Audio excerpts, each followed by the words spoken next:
You're listening to the Apple Insider Podcast.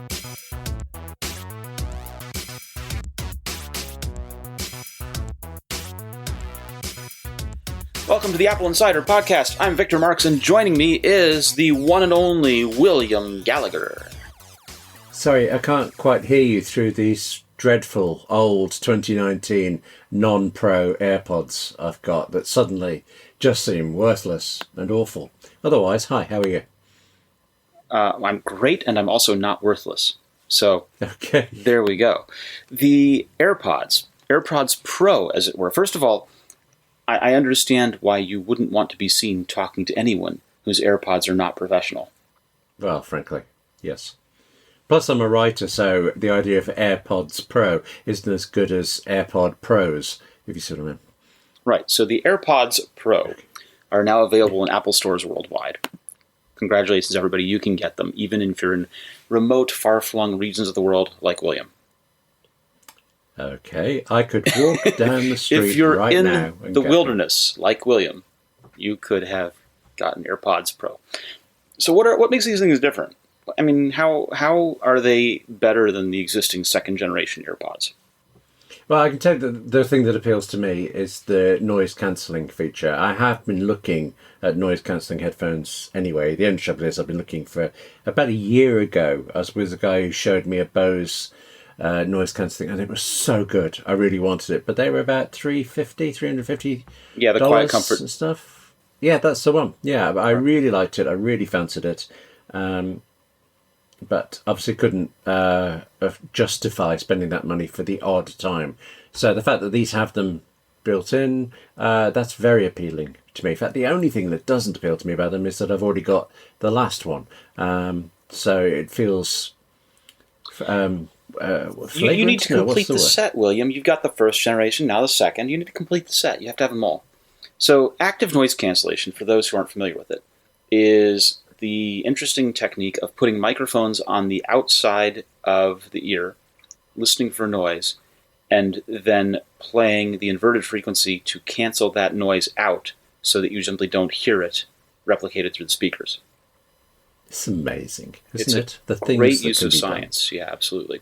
And I have some headphones that are wired, that are lightning capable, that are called Pioneer Rays.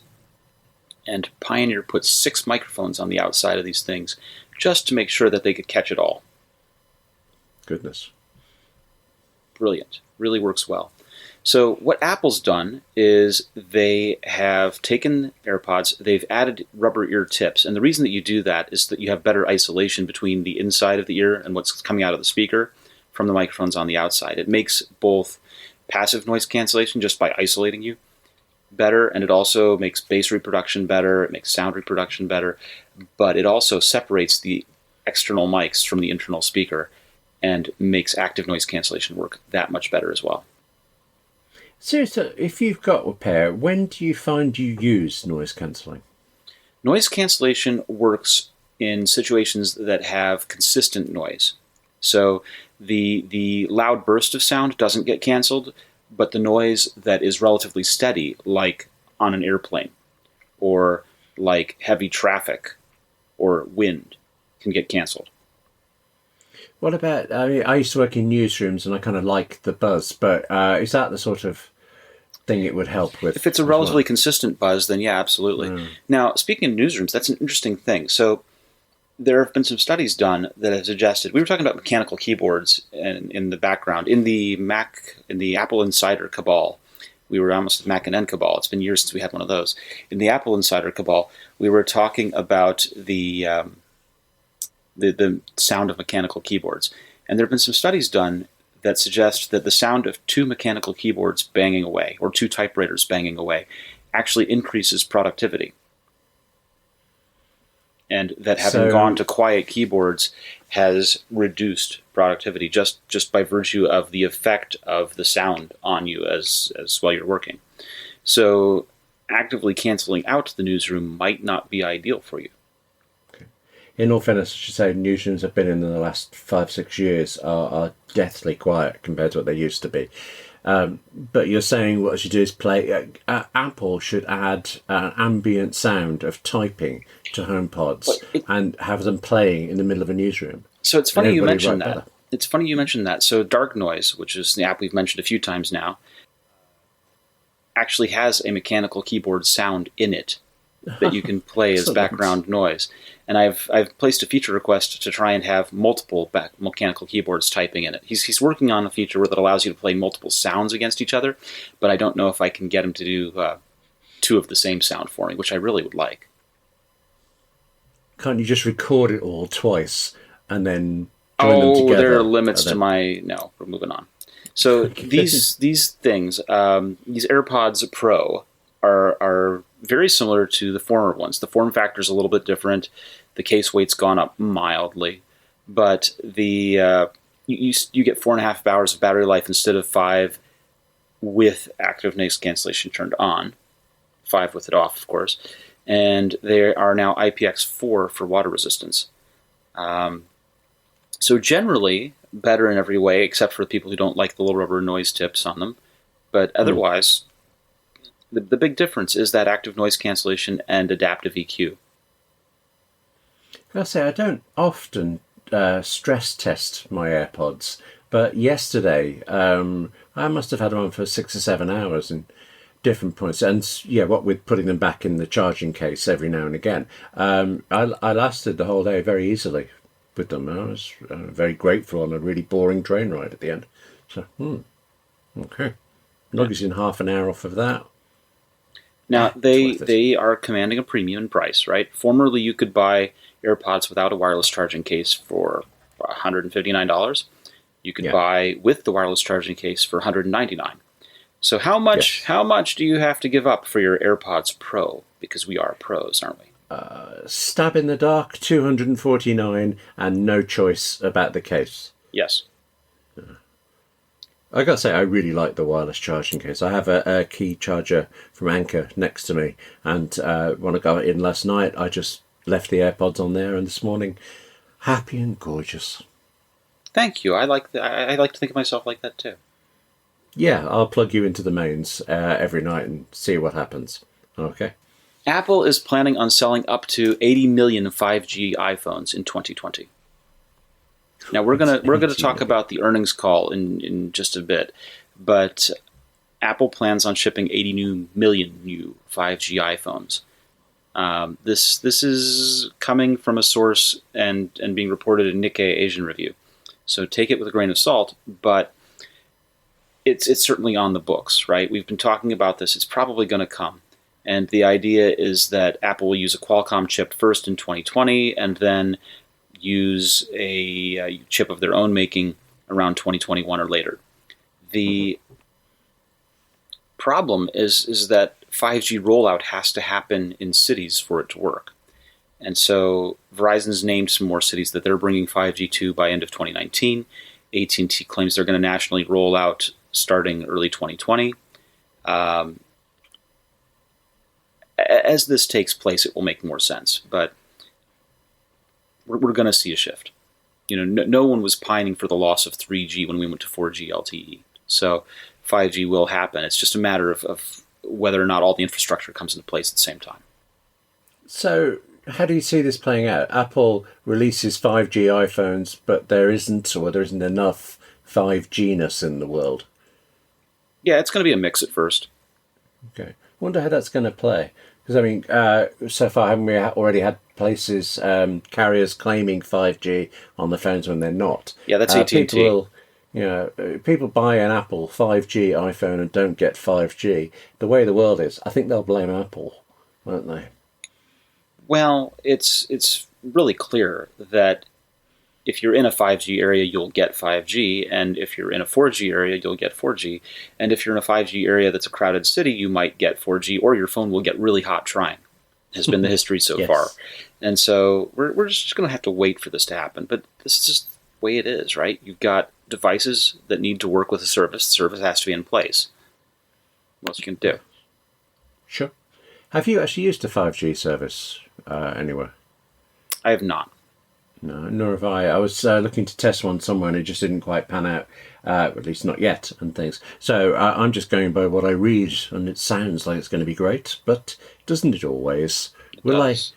Yeah. I clearly remember I live in Birmingham in the UK, going through the city centre when 4G was supposedly out, and finding the streets where it would work and where it wouldn't.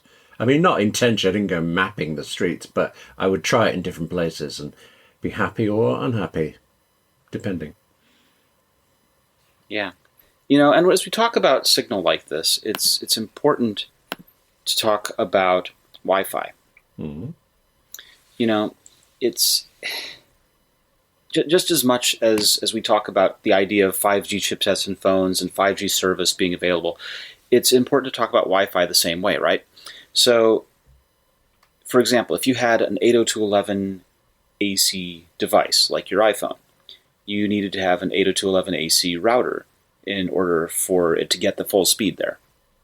Right, yes. And people don't always understand that. And naming things 802.11ac or 802.11n or 802.11, all of those were confusing names anyway. So the Wi-Fi consortium started renaming them Wi-Fi 5, Wi-Fi 6, and so forth to try and make it more understandable. And, I was just reading about a little bit ago about how Apple basically ceded territory on Wi-Fi routers and gave up on Apple airports. And so we've sort of in this state of trying to find good replacements ever since. And when people buy one, you tend to stick with it for years, don't you? Yeah. Which means it makes sense. Forget about it. It makes sense to buy a good one and stick with it, right? Yes. Yeah. So when you look for Wi-Fi, you want to find things that connect devices quickly, that allow you to stream simultaneously without having any impact on speeds, right? So you can have the fastest connection to your home, and it won't make a difference if your old Wi-Fi is outdated. Which is why I'm going to tell you a little bit about Orbi Wi-Fi 6 from Netgear. Wi-Fi 6 is the latest technology that allows more devices to connect and stream simultaneously without impacting speed or reliability. It's also known by the name 802.11.ax, which the Wi-Fi consortium would rather you not use. This can deliver the fastest Wi-Fi for all of your devices anywhere in the home. You can stream in HD, 4K, or 8K without buffering. You can eliminate lag while gaming and connect more devices to your Wi-Fi.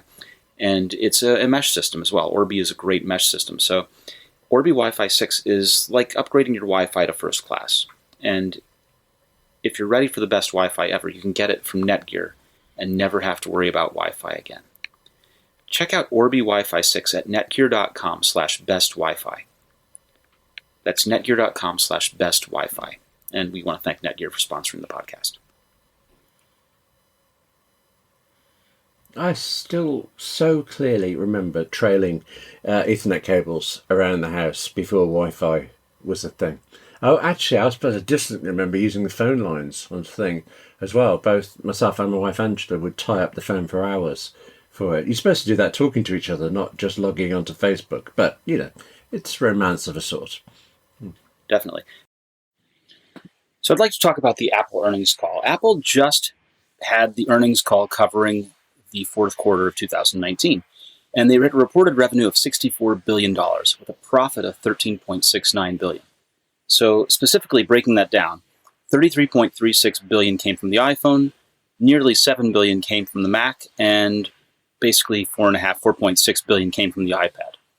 Apple also reported that $12.5 billion in service revenue and an additional $6.5 billion coming from accessories, home, and wearables. So Tim Cook says that this is their highest Q4 revenue ever, fueled by accelerating growth from services, wearables, and iPad.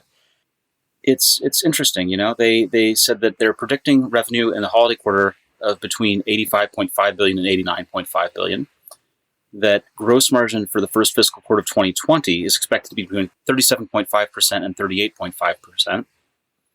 And that they executed $18 billion in share buybacks, and they doled out $3.5 billion in dividends. They're positive on the tariff situation, that they see the tariff situation has changed since it first began.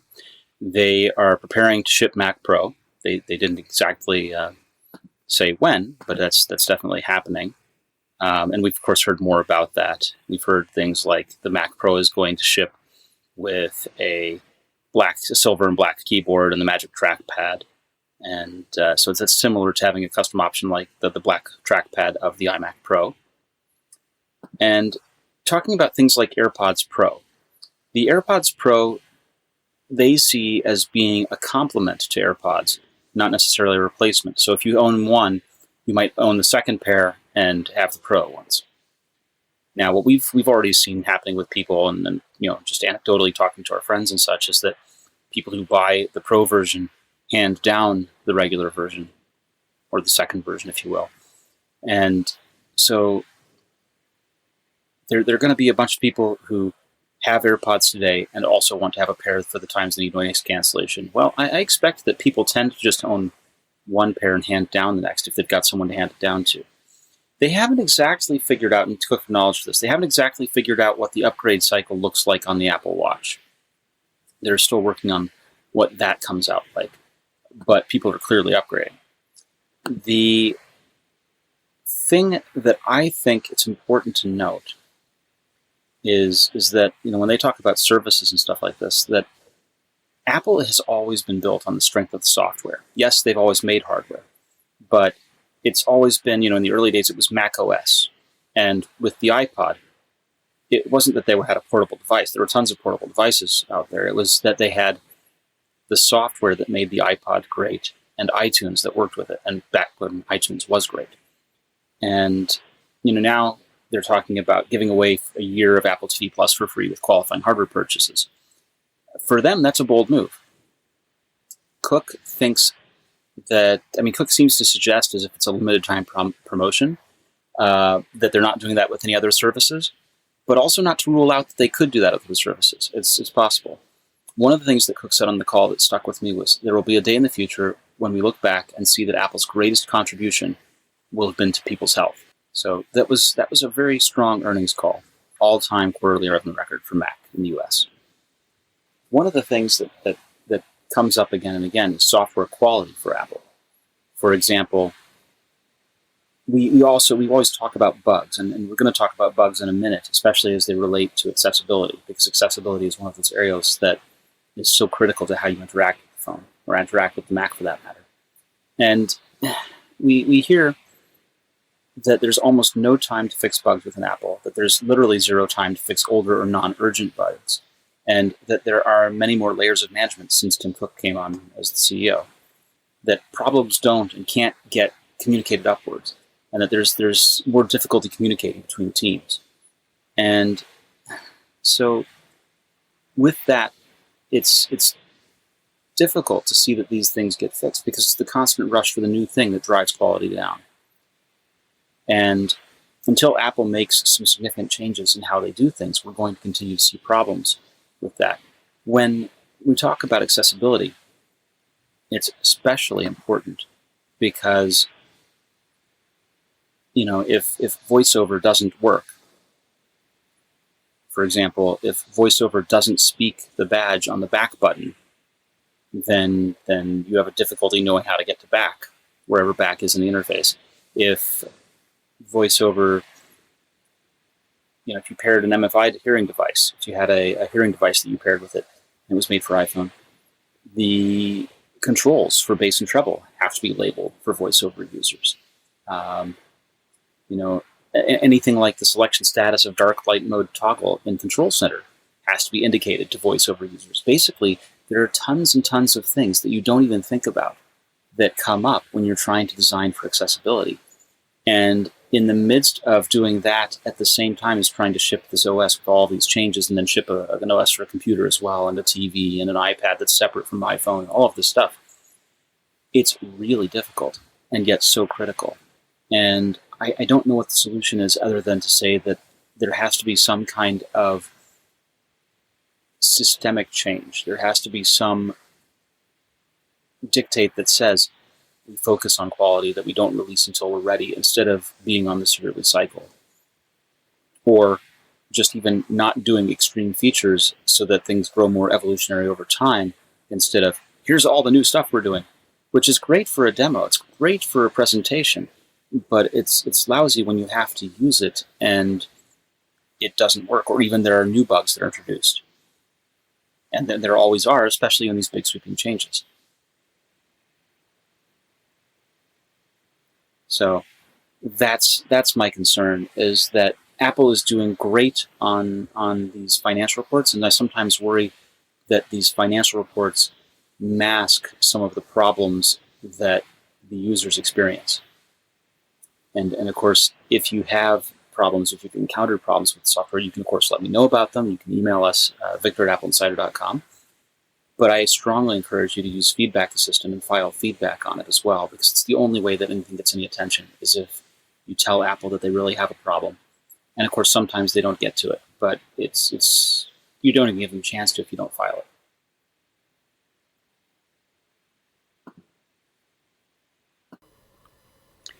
William, I got email today. That's nice. From a really lovely fellow. And so I want to go ahead and say hello to users in Chicago and say thank you for sending me the email. There are some concerns where people who are blind or have impaired vision are having difficulties with iOS 13.2. Oh, really? Oh, yeah. One example of a current bug is on the lock screen. Using Siri by pressing the power button down, VoiceOver talks, and the whole thing becomes confused because basically the phone is talking to itself. Goodness. That really surprises me. I thought Apple was rather hot on accessibility. You would seem so. So there's this forum called AppleVis, or site, applevis.com, and they're focused on empowering blind and low vision users of Apple products and related applications. And the lead post from 2 days ago is about the release of 13.2 and specifically what's going on with VoiceOver and the actions menu and gestures and the list of bugs that were fixed with 13.2 and the list of new bugs that are present in 13.2. I'm saying that issue is something that happens on your lock screen as you pick it up to do something. That stops you wanting to use the phone, and that sounds like that's what's happening for your correspondent. Well, the correspondent situation is a little different, because if they're pressing the button to invoke Siri and VoiceOver starts reading what the interface is doing on the screen, now you have two voices going at the same time, and it screws up Siri. And even more so, this is your main way of using the phone. This is your only interface into it, and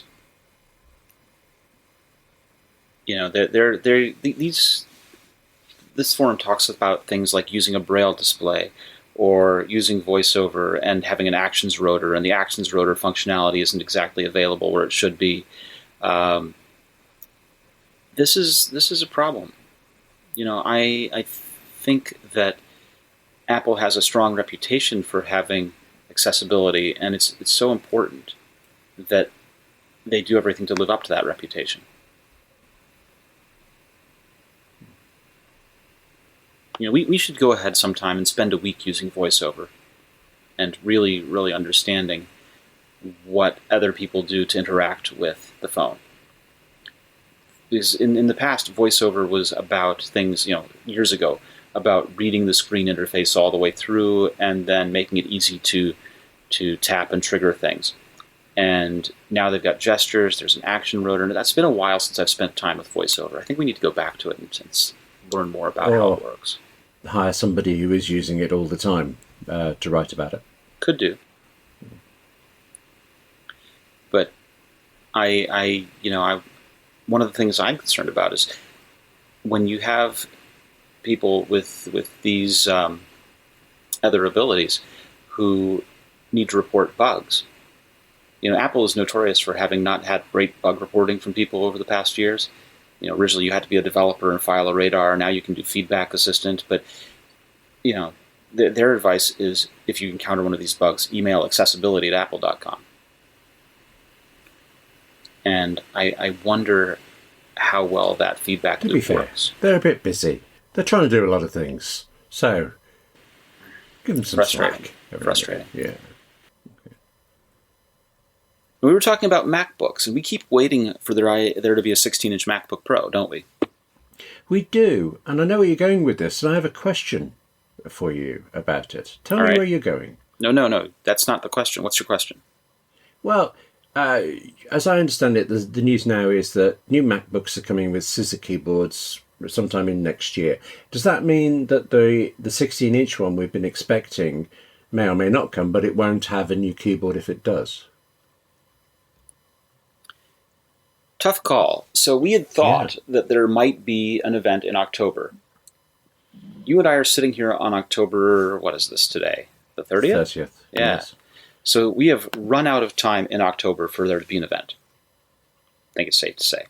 Well, there is the financial earnings call, which is a big and exciting event, right on a par with WWDC. And it would be highly unusual to introduce a product on an earnings call. Yes, that's true. Be nice to just do it as a surprise, but yes, that's true. It would be really unlikely. And we, I can't conceive. It just would be really unlikely. And we need to remember that we're also running out of time within the year. So while they could issue an update to a MacBook Pro as a part of just a press release out the same way that they did with AirPods Pro, that would be unusual and it would be unlikely. It could be done, but it's the machine that you get from a press release kind of release would be probably not 16-inch. Probably not a change Good point. to the keyboard, because these are sweeping changes that would make sense to have a big event about. Yeah, Right. and all my focusing on whether there'd be an event or not, I forgot that we were running out of the year, and surely Apple is not going to intentionally miss out on the holiday sales period if it Well, doesn't have to. I mean, we're already into the time that people who have been making a big purchase might have already shopped. You know, we're rapidly approaching. We're into holiday sales now. We're not yet upon Black Friday, but we're pretty much in that quarter of the year you'd call holiday. Okay. You know, if you were going to order a laptop, if you're going to make a huge purchase, you were going to make it now, right? So I think it's relatively safe to say that we can expect there to be a new MacBook Pro in the new year, but I think not at this time. I think we've run out of year. Right. So what was the news again about scissor keyboards? Was it middle of next year or was it just sometime next year? Ming-Chi Kuo has said now that it's the middle of 2020. Interesting. That's quite a big difference then, isn't it? I mean, He's saying specifically as late second quarter, early third quarter. Okay. And it's not clear if that's the 16-inch MacBook Pro.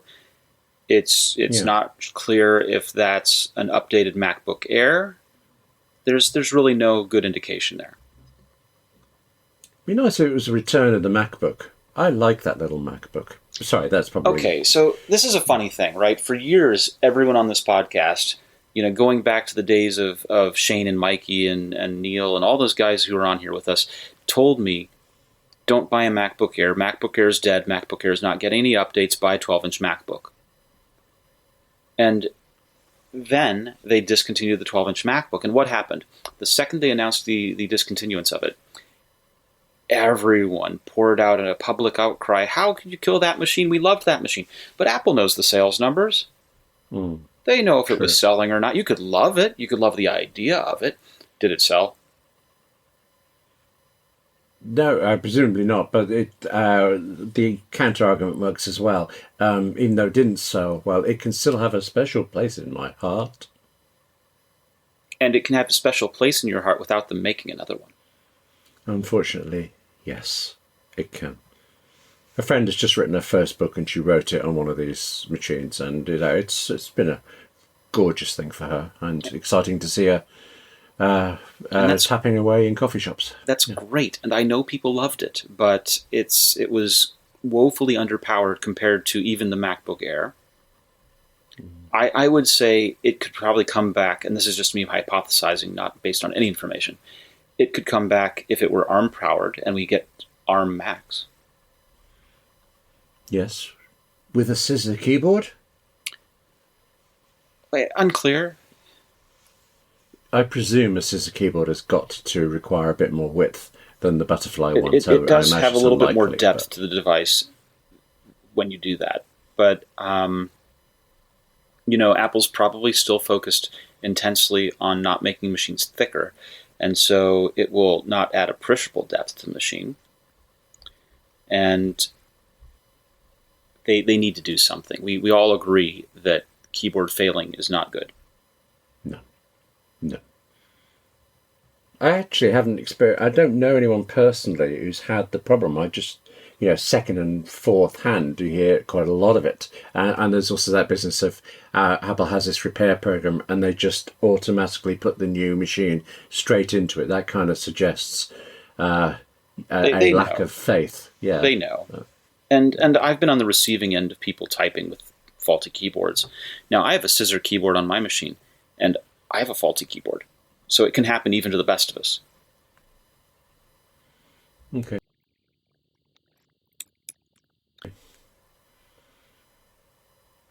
It really can. Now, let's talk TV Plus for just a moment.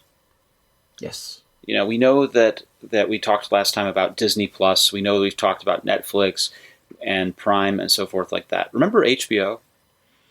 Yeah, I'm quite looking forward to HBO, but just on the back of HBO's reputation, I think. We don't get the channel here, but we do get a lot of the shows. So, yeah. Yes, it's going to be great. HBO, basically, over the past few years, they've had some good shows, but they've really only had a couple of breakout shows, right? You can name them. Game of Thrones. Was The Wire HBO? The Wire, but that Wire was years ago, and that was like 10 years ago. Yeah, but it only became a hit after it had finished, which is... No, it was a hit in 2008 and 2009. It but managed, 5 seasons? And David Simon was talking about how preposterous it was that we're getting all these accolades years after it finished. Yeah, well, but it's compared to his previous show, which gone. wasn't. It's long gone. Westworld was pretty good. Oh, right, I didn't realize that was HBO. Okay. Oh, yeah. Mm-hmm. But so that's the thing is HBO doesn't like it when you don't realize that was HBO. Okay, sorry, HBO. Yeah, so they've been tasked with coming up with more shows that are going to be more better and basically taking back the territory that they've ceded to Netflix. Okay. And they're doing HBO Max as well. Okay. Now, do we know now when that's coming? Is that why this is going on? Well, it's May 2020. Oh, okay. All right. So, and they're going to be $15 a month, basically. Now, to further lay this out for you, Disney Plus is obviously Disney and is exclusively partnering with Verizon for free distribution through Verizon. AT&T owns HBO at this point. And so... I didn't know that. Oh, okay. Yeah. Okay, I'm not sure what I think about that. It's a very different world over there in the States. I'm just thinking here, if BT owned ITV, it would just seem wrong. Mm-hmm. But, okay. Mm-hmm. Well, so we end up in a world where every wireless provider can potentially buy up a premium channel and set up their own distribution of their own video service and zero rate it for free. So you have Apple with TV Plus, you have Verizon with Disney Plus, even though they haven't bought each other, it certainly seems like there could be an acquisition to be had there. You have AT&T that actually does own HBO, and you can expect that they're going to zero rate that for HBO customers at launch. They haven't said so much, but it makes sense. No, actually, no, they have. The service is $15 a month and free for HBO Now subscribers and AT&T customers. So that's going to be zero rated for them. So you end up with this balkanization where each customer gets their own premium video service for free and you have to pay for the others. And this is part of what net neutrality was fighting against. Yes. I remember that, net neutrality. It was a good thing. Yeah. It was. And so this is the thing. It's an interesting landscape now, as you say. Coming out in May 2020, though, that's interesting. We should have an idea of how Disney Plus and Apple Right. TV Plus comes November 1st, and Disney Plus comes November 12th. Yes, except in the UK, but that's another story. I said you lived in a backwater. Yeah, thanks for that. You're shutting yourself off from the rest of the world, William. What can I tell you? I live in Brexit land. I will shut myself off from Britain, if I could, at the moment. Okay. Anyway, Sony is shuttering PlayStation Vue Live TV. Yeah, I didn't even know this was a thing. What's PlayStation Vue Live TV then? So PlayStation Vue Live TV was similar in some ways to Sling TV, where you could watch a lot of live channels, ESPN, your local kind of network channels, things like this, over PS Vue, instead of having to subscribe to a cable package. And they're given up. It just wasn't popular enough, or they are being squeezed out from Sling, YouTube TV, and Hulu, basically. Okay. I mean, I'm not a gamer, so I didn't even know it's this not. stuff existed. That's the weird thing is it's not games related at all. But you have to have this console, presumably. No, it works on Apple TV. Okay, well, I have an Apple TV. Oh, is it only in the States? Is that why I wouldn't have seen it? Or am I just missing it everywhere? Both. Okay. You're just missing it. But yeah, it's a... no, it was a network of basically a bundle of live and on-demand channels, huge selection of channels, optional premium add-ons, and it worked really well. And there were tons of people using it, and basically they got squeezed out. Oh. It was named PlayStation. It was not actually gaming at all. It was TV channels bundled.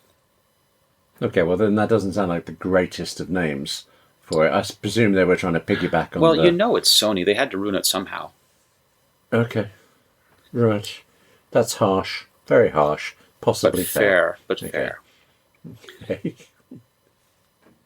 So hang on. If we added all these things up together. If I wanted to subscribe to all of this and Netflix, we're coming in on the $50 a month range easily, aren't we? I can't really coming justify on what? What are you adding up? The fee for Netflix, Disney Plus, okay, so HBO Max, Hulu. If Netflix is let's say $8 or $9, right? And Hulu without ads, which plays ads, is $11. All right, so now you're at basically $20, rounding around. And then you add another $5 a month, so you're at $25 a month. That's your TV Plus. And then you add another $15. So now you're at $40 a month for your HBO Max in there. And presumably you're a customer of one of these services, so you get one of these services for free. Let's say that you get the... which one would you get for free? You might get Disney Plus for free as a Verizon customer, for example. I'm not a customer of any of these. But so yeah, you could get anywhere around $40 or $50 if you subscribed to all of these things. And also you're going to be a Prime customer because chances are you've already got Prime anyway. So you can't really count that against your costs for Prime Video. So well, it's still money going out. It's money going out, so. But people who buy Prime Video don't buy Prime Video primarily for Prime Video. They buy it because they want Amazon Prime and they get it as a byproduct. Yeah. If it were priced separately like Prime Music, I'd have something to say about it. But because it's bundled into that cost of just having Amazon Prime, you can't really break it out.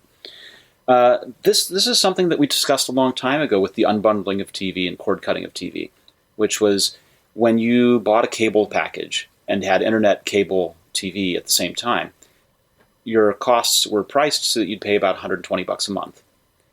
But you got both of those services. And with the unbundling of it, your internet cost goes up a little bit, but now your TV stuff costs more too. The difference is that you don't have to have all of it. You can pick a la carte a little bit. So you can keep your costs lower, but you're choosing what you're going to miss out on. Yeah, I'm just... it seems I am more interested in programs than I am in channels. So I'll go wherever the show is that I like. And in this case, that's not just changing channels to look at it and see what you think. It's investing in the service to find out. So it's going to be quite hard to make me join one of these services, I'll need a few programs that I think I'm likely to like. Yes and no. So one of the things that you see in the TV app on Apple TV is the first episode free of shows that are on these other services. Okay, So you might find Catherine the Great is on HBO, and through Apple TV's TV app, you can play the first episode for free to see if it's your flavor or not. Do you know that that's happening, or are you basing it on how often iTunes in the States has free episodes? No, I've been doing that. I've been sampling shows from HBO, from Showmax, from all of these, from Showtime, all of these different things, because I've been doing it through the TV app, and they make the first episode available for free. Oh, I must have a look at that. I am really conscious, though, that the US store has so many free television episodes, and the UK one has none. Well, if that were issue. iTunes doing that, basically, or now, Apple TV's doing that, that's one thing. But these are coming from the other providers, so it's a different arrangement. But I've been really pleased with that, and I think they're doing that as a part of the TV channels thing, and it's been working. Right, we don't talk much about Apple TV channels, do we? Oh yes, I've just fired up TV on my Mac, and the BFI player is 7 days free. Mm-hmm. Oh, nuts! That looks quite good. See? Okay. Yeah. BFI Stars Play. I don't know what Arrow TV is. We've got two of those. So you're learning. Smithsonian. Something called Tastemade. That's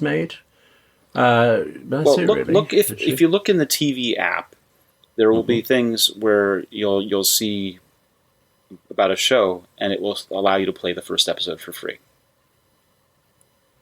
Okay, well, not on first glance from the UK end, but there's certainly trials for channels. Yes, at least one of them. Okay. Yeah.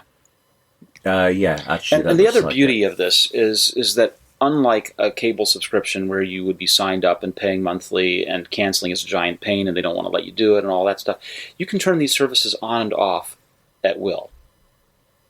Subscribe for 1 month, turn it off the next. So if you wanted to binge watch Catherine the Great or binge watch some other show, you could totally do that. And then when you're done with that show, turn off the service. So you can save more money over time and still get the things you care to see. Sorry, I'm looking at what's available to me, and it's very limited here. We've got 6 Apple TV channels, and none of them have single shows. They're all 7 or actually in one case 30-day free trials for the whole service. So you're right, that's great. But I can't say BFI is the only, British Film Institute is the only one that really stands out. You've got a little bit of a ways to go to catch up to us, as usual. Okay. Good. Brutal, I'm sorry. Yeah, I'll stick to how our Apple Pay works everywhere, thanks. Okay. You can do that. That will work. Oh, yes. I want to tell you a little about Capterra. So, Capterra is this amazing service, and what they do is they make reviews available of software so that you can see what you're getting into when you're trying to find software for your business. Right? If you're trying to find the software for your business, you need to get back to business. You're not spending your time looking at software all day long. So you can compare all these thousands of software options, read reviews, and instantly narrow down your favorites. You can find the right software right now. And the way to go there is, of course, Capterra.com/AppleInsider. So they are the leading free online resource to help you find the best software solution for your business, with over 1 million reviews of products from real software users. You can discover everything you need to make an informed decision, and they have more than 700 specific categories of software. Everything from project management to email marketing to yoga studio management. And no matter what kind of software your business needs, Capterra makes it easy to discover the right solution fast. Join the millions of people who use Capterra each month to find the right tools for their business. Visit Capterra.com/AppleInsider for free today to find the tools to make an informed software decision for your business. Capterra.com/AppleInsider. CAPTERRA. That's Capterra.com/AppleInsider. Capterra, software selection simplified. Well, William, I think we've arrived at the end of another perfectly good episode. I was going to talk about HomeKit a little bit, but I think we're going to pass on that. Well, it's been a big episode, William. I mean, we've talked about earnings, we've talked about 5G iPhones, we've talked about AirPods Pro, and of course how we have disdain for anyone who's not using professional level AirPods. What are we going to do next week? Oh, there'll be more things next week. This has been a great week for Apple. They're obviously going to be excited by it. They're on a roll. There'll be a Mac Pro next week. You wait and see. Don't hold me to that. Okay. I believe it. And if you want to hold William to that, you can find him on the internet at william@appleinsider.com. Okay, where I will be making other mistakes as well, no doubt. Yeah, and where on Twitter are we finding you? W. Gallagher. That's me. What about you? I'm VMarks on Twitter, Victor at AppleInsider.com, rather. And we will be back next week with William's Mac Pro. As long as they do one in blue. In blue. Yeah, it's important. Colorware could do that kind of thing, probably. It's not the same. It's not the same. No. Well, it doesn't matter how fast your internet connection is if your Wi-Fi router is old and outdated. With Orbi Wi-Fi 6 from Netgear, your Wi-Fi will feel new again. Wi-Fi 6 is the latest tech that allows more devices to connect and stream simultaneously without impacting speed or reliability. The result is the fastest Wi-Fi for all of your devices anywhere in your home. Check out Orbi Wi-Fi 6 at netgear.com/bestwifi. That's netgear.com/bestwifi. We'll be back next week, everybody.